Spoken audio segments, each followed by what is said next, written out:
السلام علیکم ناظرین کرام، نئی ویڈیو میں آپ کو خوش آمدید کہتے ہیں۔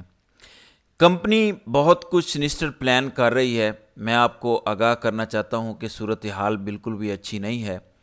کمپنی کے ارادے مجھے ٹھیک نہیں لگ رہے۔ جس طرح امریکہ کی کمپنی کے ارادے ٹرمپ کو لے کر ٹھیک نہیں لگ رہے، اسی طرح پاکستانی کمپنی کے ارادے عمران خان کو لے کر ٹھیک نہیں لگ رہے۔ جو ڈاٹ کنیکٹنگ ہو رہی ہے اس سے میں آپ کو آگاہ کر دیتا ہوں۔ اچانک آپ نے نوٹ کیا ہوگا کہ آپ کا انٹرنیٹ سلو ہے، آپ وی پی این کنیکٹ کرنے کی کوشش کر رہے ہیں، وی پی این بھی کنیکٹ نہیں ہو رہا۔ سب کا ایسا نہیں ہے، لیکن بہت سارے وی پی اینز بلاک کر دیے گئے ہیں پاکستان میں، اور یہ بلاک کرنے کی ٹیکنالوجی ان کے پاس موجود ہے۔ اس کی نوبت کیوں آ رہی ہے؟ ایک طرف امریکن الیکشن ہو چکے ہیں، وہاں پہ بڑا چینج آیا ہے، تو پاکستان میں مائکرو مینج کیوں کیا جا رہا ہے؟ آوازیں کیوں بند کی جا رہی ہیں؟ کیوں سوشل میڈیا کا خوف ہے؟ کس چیز کو دبانا مقصود ہے؟ یہ بہت سی سوچنے کی باتیں ہیں۔ ایسا کیا کرنا چاہ رہی ہے کمپنی جس کے بعد سوشل میڈیا کو خاموش رکھنا ضروری ہے؟ کسی بڑی موومنٹ کو چلنے دینے سے روکنا بڑا ضروری ہے۔ معلومات کا وہی بہاؤ ہو جو کمپنی چاہتی ہے، یہ بڑا ضروری ہے۔ میں اس چیز کا ذکر نہیں کروں گا، لیکن آپ سمجھدار ہیں، آپ کے لیے اشارہ کافی ہے۔ پاکستان میں پاکستانی انٹرنیٹ کے تھوڑے اب سگنل ایپ پہ بھی بات کرنا آسان نہیں ہے۔ اس کا مطلب ہے کہ کمپنی کو کوئی میسیو ڈر نہیں ہے کہ تحریک انصاف کوئی فائنل کال دے دے گی یا کچھ ہو جائے گا۔ وہ تو ہم نے دیکھ لیا ابھی تک کہ عمران خان کی کسی بھی بات پہ پوری طرح عمل نہیں کیا جا رہا۔ بظاہر ایسا لگ رہا ہے، ہو سکتا ہے اندر خانے کچھ اور ہو جو ہمیں نہ پتہ ہو۔ اس لیے ہمیشہ میں کہتا ہوں کہ کیونکہ عمران خان جیل میں ہے، کوئی حتمی بات نہیں کہی جا سکتی۔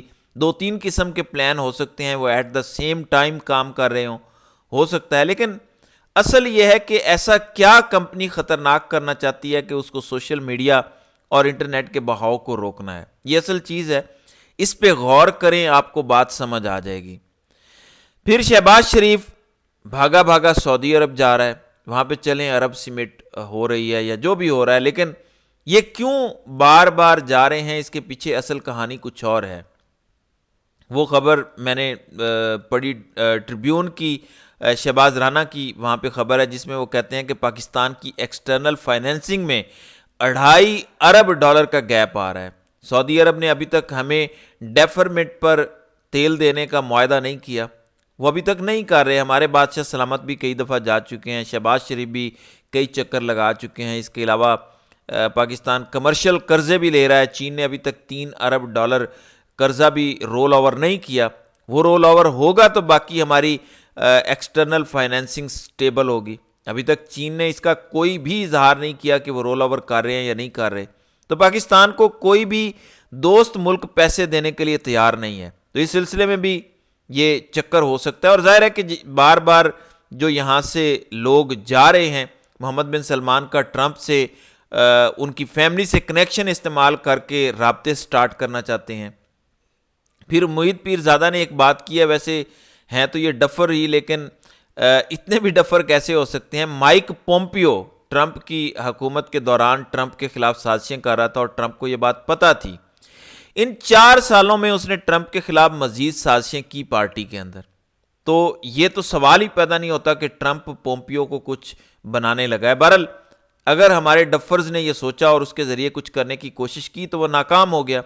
ٹرمپ نے انکار کر دیا۔ نکی ہیلی اور مائک پومپیو کی کوئی جگہ نہیں ہے ٹرمپ ایڈمنسٹریشن میں۔ بہرحال ایک نام آ رہا ہے تلسی گبارڈ کا۔ لوگ بڑا پریشر ڈال رہے ہیں، دیکھتے ہیں یہ کیا ہوتا ہے۔ کیا اس کو سیکرٹری آف اسٹیٹ بنایا جاتا ہے؟ کیا اس کو ڈیفنس منسٹر بنایا جاتا ہے؟ کیا کیا جاتا ہے؟ یہ وقت بتائے گا، کیونکہ بظاہر تلسی گبارڈ اینٹی وار ہیں، ٹرمپ اینٹی وار چاہتا ہے، تو سیکرٹری آف دا اسٹیٹ یا ڈیفنس سیکرٹری بنانا بالکل لاجیکل بنتا ہے، لیکن تلسی گبارڈ مودی کے بڑے کلوز ہیں۔ میں نے بڑی کوشش کی سرچ کرنے کی کہ ان کی عمران خان کے بارے میں کیا رائے ہے، تو مجھے کوئی واضح رائے نہیں نظر آئی۔ ہاں، تلسی گبارڈ کی یہ سٹینڈ پوزیشن ہے کہ وہ امریکہ کی دوسرے ممالک میں انٹرفیئرنس کے حق میں نہیں ہے، ہمیشہ خلاف بات کرتی ہیں اس کے۔ یہ ایک چیز ہے، لیکن اس کی پوری پروفائل ابھی مجھے نہیں پتا، تو اس کا نام آ رہا ہے، دیکھتے ہیں کہ اس کا کوئی عہدہ ملتا ہے اس ایڈمنسٹریشن میں یا نہیں۔ ایک اور ٹویٹ جو ہے وہ زلمے خلیل زاد نے کی ہے۔ اگر زلمے خلیل زاد کو واقعی اس خطے میں کوئی عہدہ ملتا ہے، مجھے نہیں لگتا کہ اتنی ضرورت رہ گئی ہے اب افغانستان کے معاملات کو ڈیل کرنے کے لیے، اور زلمے خلیل زاد کی ضرورت تو افغانستان کو ڈیل کرنے کے لیے کے لیے تھی۔ ہو سکتا ہے ابھی بھی ہو، طالبان کے ساتھ جو اوریجنل معاہدہ تھا وہ تو ٹرمپ نے کیا تھا، یہ تو بیچ میں بائیڈن آ گیا اور اس نے تباہی پھیر دی۔ ہو سکتا ہے کہ اس اوریجنل معاہدے کو دوبارہ سے سٹارٹ کیا جائے اور کہا جائے کہ اس کے مطابق اب ڈیل کیا جائے گا سب کچھ، تو اس کے لیے شاید زلمے خلیل زاد کی ضرورت پڑ جائے۔ اگر پڑ جاتی ہے تو ہم نے یہ دیکھنا ہے، تو پھر حافظ جی کے لیے اچھی خبریں نہیں ہیں، کیونکہ یہ شخص انہیں پسند نہیں کرتا، اور ٹرمپ کے کانوں میں یہاں سے جو رپورٹیں جائیں گی وہ بڑی خطرناک ہوں گی۔ وہ تو کھل کے بول رہا ہے کہ پاکستان کے ادارے باقی سب کام کر رہے ہیں، اپنا کام نہیں کر رہے، دہشت گردی کے خلاف جنگ میں کام نہیں کر رہے، بارڈرز کا دفاع نہیں کر رہے، سیاست کر رہے ہیں، معیشت چلا رہے ہیں، عوام کا استحصال کر رہے ہیں، یہ سب کر رہے ہیں، لیکن اپنا کرنے والا کام نہیں کر رہے۔ وہ تو کھل کے بول رہا ہے۔ لیکن مزے کی بات یہ ہے کہ وہ اتنا اہم بندہ رہا ہے پچھلی ایڈمنسٹریشن میں کہ ٹرمپ کا ایک بہت بڑا گول اچیو کرنے میں اس کا کردار ہے۔ میری رائے میں وہ اگر عہدہ نہ بھی ہو تو ٹرمپ کے کانوں تک اس کی بات پہنچ رہی ہے، اور یہ پریشانی کی بات ہے بادشاہ سلامت کے لیے۔ یہ میں نے اس لیے ساری بات کی ہے کیونکہ آل از ناٹ ویل فار حافظ جی۔ یہ جو لگتا ہے انہیں کہ میں نے سب کچھ حاصل کر لیا ہے، سب کچھ حاصل نہیں کیا، ابھی بہت کچھ باقی ہے، لیکن آپ نے ٹائم دیکھنا ہے۔ ابھی نومبر ہے، ٹرمپ 20 جنوری تک حلف نہیں اٹھا سکتا، بہت دن باقی ہیں۔ اس دوران میری ذاتی رائے میں ٹرمپ پر اسیسینیشن کی اٹیمپٹس ہو سکتی ہیں، یا کوئی پلاٹ پکڑا جائے تو پکڑا جائے، نہیں تو اٹیمپٹس ہو سکتی ہیں۔ ایک تو خود ہی انہوں نے رپورٹ دی ہے کہ پکڑا گیا پلاٹ، اور اس میں ایران کا نام لے رہے ہیں، مار بھی دیا تو کہیں گے کہ ایران نے مارا ہے، لیکن ادھر عمران خان کی جان کو بھی اتنا ہی خطرہ ہے ٹرمپ کے آنے سے پہلے۔ ان کے پاس یہ 2-2.5 مہینے کا ونڈو بچا ہے۔ اس کے بعد سہیل وڑیچ کی بونگیاں کسی نے ٹویٹ کی ہوئی ہیں کہ ٹرمپ کی بیوی عمران خان سے بڑی متاثر ہے، تو وہ ٹرمپ کے کانوں میں ڈال رہی ہے کہ عمران خان کی رہائی کے لیے آپ نے کچھ کرنا ہے۔ مطلب ان کے منہ میں جو بھی آتا ہے یہ بول دیتے ہیں، کوئی عقل کی کسوٹی پہ انہوں نے کبھی پرکھا ہے؟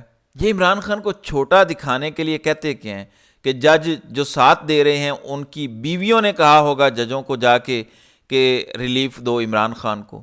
ووٹرز کی ماؤں کا کرش تھا عمران خان۔ یہ عمران خان کی اس جد و جہد، محنت، مومنٹ اور نظریے کو چھوٹا دکھانے کے لیے ایسے بولتے ہیں کہ جی وہ بڑا ہینڈسم ہے اس لیے اس کی مقبولیت ہے۔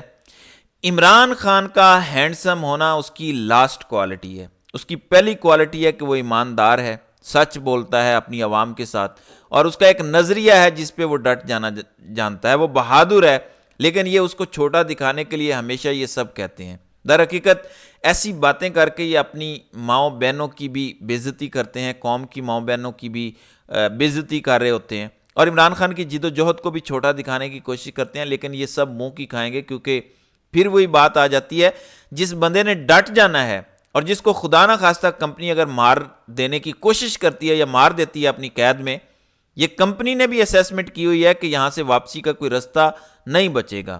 دس ول بی دا اینڈ۔ پھر جی ایچ کیو میں گھاس نہیں اگے گا، لوگ ہیروشیما اور ناگاساکی کو بھول جائیں گے جو ان کے ساتھ ہوگا، یہ پتہ ہے کمپنی کو۔ تو اس کو مار کے بھی اگر آپ کو شکست ہونی ہے اور زندہ اس نے رہنا ہے تو آپ سے شکست جو ہے وہ مانگنی نہیں ہے، تو پھر کیا آپشن باقی ہے؟ وہی ہے جو جاوید ہاشمی نے کہا تھا کہ ان کو سرنڈر کرنا پڑے گا، آج نہیں تو کل کریں گے، لیکن یہ عمران خان کے سامنے سرنڈر کریں گے۔ انہوں نے تو اپنی جنت بنا لی ہے، عدلیہ اپنی جیب میں، آئینی ترامیم کر لیں، ساری سیاسی جماعتیں ان کی جیب میں پڑی ہیں۔ پی ٹی آئی کی موجودہ قیادت میں مجھے کوئی ایسی سٹرینگتھ نظر نہیں آ رہی، کوئی بہادری نظر نہیں آ رہی۔ عوام میں بہادری ہے، لیکن عوام بہت زیادہ ماریں کھا چکی ہے 9 مئی کے بعد، بہت سارے لیڈران بھی ماریں کھا چکے ہیں۔ میں یہ نہیں کہہ رہا کہ اس نے نہیں کھائی، تو کیا انہیں لگتا ہے کہ یہ سب قابو کر لیں گے؟ نہیں قابو کر سکتے، اور ابھی پریشان ہے، میں آپ کو بتا رہا ہوں بہت زیادہ پریشان ہے، لاکھوں ڈالر لگائے جا رہے ہیں لابنگ کے لیے، لیکن ناکام ہوں گے۔ کیوں؟ ٹرمپ ایک سیٹ ایجنڈا لے کر آیا۔ میں بلکہ گراف دیکھ رہا تھا جو ایلون مسک نے شیئر کیا ہے، جن جگہ سے ٹرمپ جیتا ہے اور جہاں سے ہارا ہے وہاں سے کیوں ہارا ہے۔ جس ریاست میں آئی ڈی نہیں مانگی گئی ووٹر سے، ان ساری ریاستوں میں کمالا ہارس جیتی ہے۔ ٹرمپ کی یہ ریکوائرمنٹ تھی، ٹرمپ یہ چاہتا تھا کہ ہر جگہ پر فوٹو آئی ڈی مانگی جائے ووٹ ڈالنے سے پہلے، ورنہ ہو سکتا ہے کہ کوئی بھی امیگرینٹ جو ہے ووٹ ڈال دے۔ ٹرمپ یہ نہیں چاہتا تھا، ٹرمپ چاہتا تھا صرف جو یہاں پہ لیگلی رہ رہے ہیں لوگ وہ ووٹ کریں۔ اس کا مطلب سمجھ آتا ہے آپ کو کہ اگر صرف لیگر لوگوں نے ووٹ دیا ہوتا تو ٹرمپ نے کلین سویپ کرنا تھا، کمالا ہارس کو 100 سیٹیں بھی نہیں ملنی تھی۔ اس کا ایک اور مطلب سمجھیں، اس کا مطلب ہے کہ عوام نے ٹرمپ کو تبدیلی کا ووٹ دیا ہے، ڈیپ سٹیٹ کو ختم کرنے کا ووٹ دیا ہے، فارن انٹرونشن کو ختم کرنے کا ووٹ دیا ہے، بیرونی جنگوں کی فنڈنگ ختم کرنے کا ووٹ دیا ہے، بیرونی طاقتوں میں رجیم چینج کروانے کے خلاف ووٹ دیا ہے۔ یہ ٹرمپ کا مینڈیٹ ہے اور یہ امریکہ ہے، کوئی مذاق نہیں ہے۔ لوگ یہاں مینڈیٹ پر پہرا دینا جانتے ہیں۔ تو ٹرمپ نے ایک سیٹ ایجنڈا رکھا ہے کہ میں نے ڈیپ سٹیٹ کے ساتھ کیا کرنا ہے، میں نے امریکہ کیسے چلانا ہے، امریکہ فرسٹ کیسے ہوگا، میں نے معیشت کیسے ٹریک پر لانی ہے۔ اس کا مطلب ہے کہ کمپنی کے پاس ٹرمپ کو دینے کے لیے کچھ بھی نہیں ہے، اور یہی ان کی شکست کا سب سے اہم نقطہ ہے۔ بہرحال دیکھتے ہیں کہ آگے ہوتا ہے کیا۔ تو ناظرین کرام، آپ کی اس ویڈیو کے حوالے سے کیا رائے ہے؟ آپ اپنی رائے کا اظہار کامنٹ سیکشن میں ضرور کیجیے گا۔